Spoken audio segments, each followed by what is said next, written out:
Hi,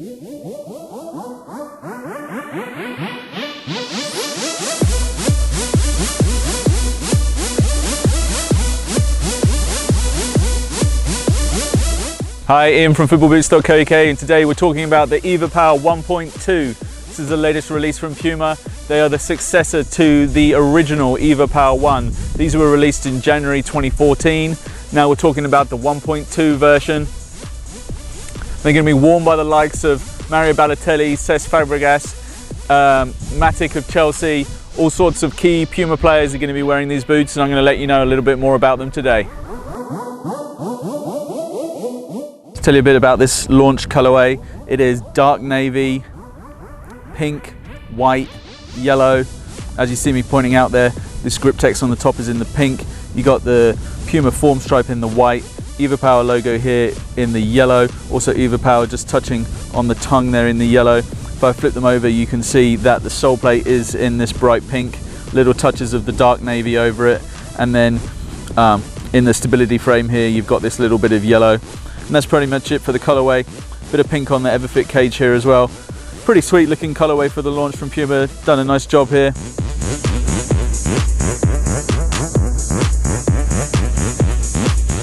So like the original evoPOWERs, this generation they've got the nice wide last, and that means they're going to be able to fit pretty much the widest of feet. Really good if you have wide feet. If you don't have wide feet, they're still a really nice fit, so definitely consider them. Just going to pop this pair on. Now, the upper is made of this AdapLite upper material, the Puma, which we saw for the first time on the evoPOWER, and it's in use again here, and it gives you a nice kind of soft and flexible upper to play around with. These ones are a little bit different because they have these kind of extra ribs and stuff that we'll get into later, and it does mean that these feel a little bit tighter out of the box than the original evoPOWERs. It's going to be interesting to see how they perform stretch wise, because a lot of you probably realize that those original evoPOWERs, once you wore them a bit, they did stretch out, and we'll be just wait and find out whether that happens with this pair too, or whether that's something that Puma have looked at and corrected for this generation. So just finish throwing these on and we'll move on.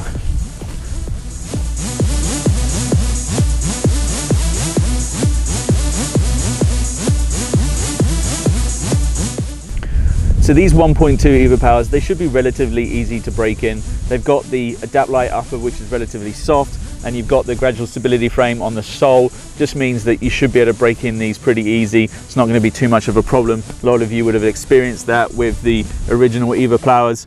Now, because this upper seems a bit tighter with this kind of cage and everything wrapped through, might be just a little bit more than these really super soft original evoPOWER ones. So that'll be something to take note of, just a touch longer because of this extra cage that's spanning through the boot and just making it a lot tighter. Remember with the evoPOWERs that they're designed to stretch lengthways, so they will stretch a little bit that way, giving you a little bit more length, and you do probably want them that touch bit tighter when you initially wear them. After a few wears, that's not going to be a problem anymore, and you should be good to go. Looking at the AccuFoam that Puma have used on the 1.2s, nowhere near as much on the upper as there is on the original ones, and they've also added this GripTex that you will have seen originally on the evoSpeeds. It's now making an appearance on the evoPOWER 2. Just in this pink area here is the GripTex. The idea of that is to kind of aid control in wetter conditions and just in general. It's a very thin layer though, you can almost hardly feel it, and I'm not that sure how much of a difference it's really going to make. AccuFoam is thinner, which is probably quite a nice thing. My experience on the evoPOWER 1, it was perhaps a little bit too raised.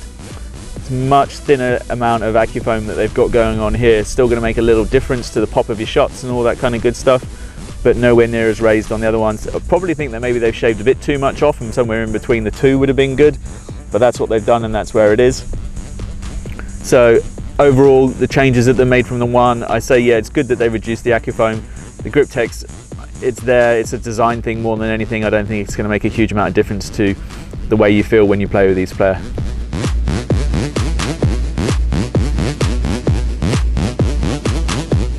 So Puma have reduced the everit cage on this version. If I bring in, you got this kind of cheese grater looking huge one that they had on the original evoPOWER, and they've made it a lot smaller here.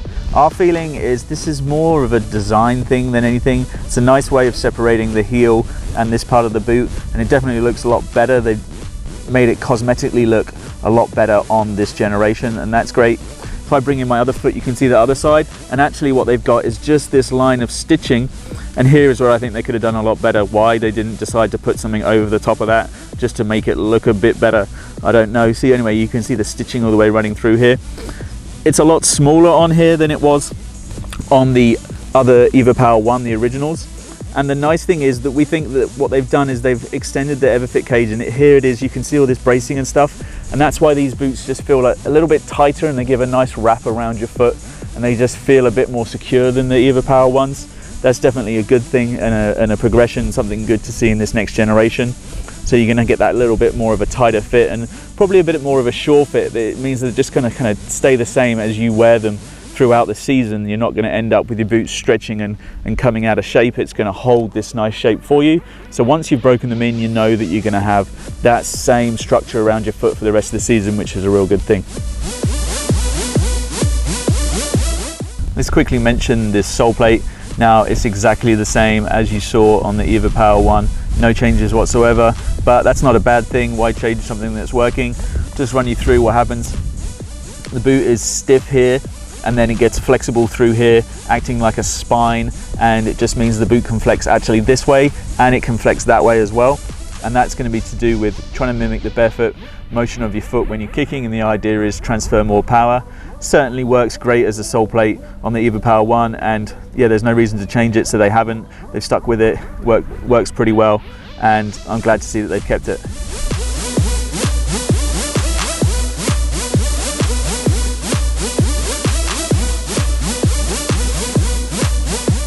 So with a synthetic boot with this kind of thin upper, it's not really something that you'd necessarily think of as a boot that's going to give you a lot of protection. Fact of the matter was, with the evoPOWER 1, with all the AccuFoam that was over the top, you did get quite a bit of protection from that foam. If somebody was going to put their stud into the top of your foot, you weren't going to feel it as much.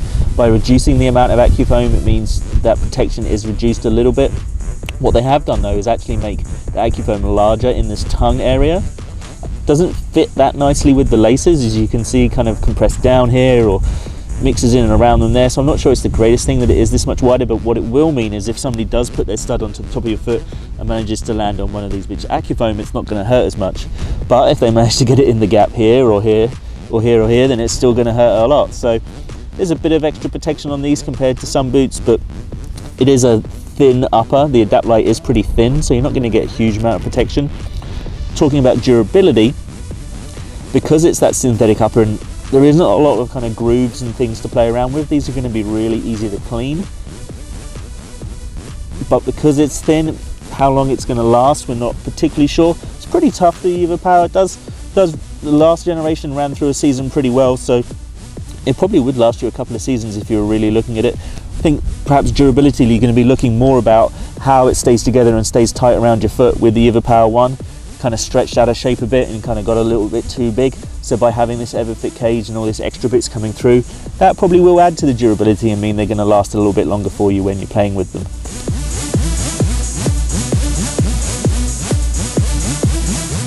My overall opinion on the evoPOWER, a lot of people love the original version.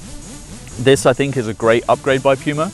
Added in a couple of extra things, made just little minor changes, enough to stay true to the evoPOWER, but just to add in those extra things that perhaps you're looking for. Fabregas is going to be wearing these, and you're going to see him dominating midfield with these again. Perhaps they're not the greatest for shooting. You've seen Balotelli try and use them, doesn't really work for him, but to be honest, they are a good boot for strikers. It's one of those few power boots that you're going to find out there. If you're thinking of alternatives, there isn't really a huge amount of alternatives when you're looking at this kind of lightweight power boot on the market. You might think of something like the Hypervenom, but Hypervenom doesn't quite suit the wider feet that this does, so players with wide feet are definitely going to still be in love with the evoPOWER. Other boots to consider, probably the 11 Pro and the Instinct. They also have a few little similar things, but kind of stands out on its own, the evoPOWER, as a nice choice for lightweight power boot. So if you've been thinking about perhaps getting the evoPOWER 1, definitely think about getting the evoPOWER 1.2. It is a nice upgrade, and we're keen to see some more of these in action. All right guys, thanks for watching. Make sure you subscribe, like this video, and go enjoy your football.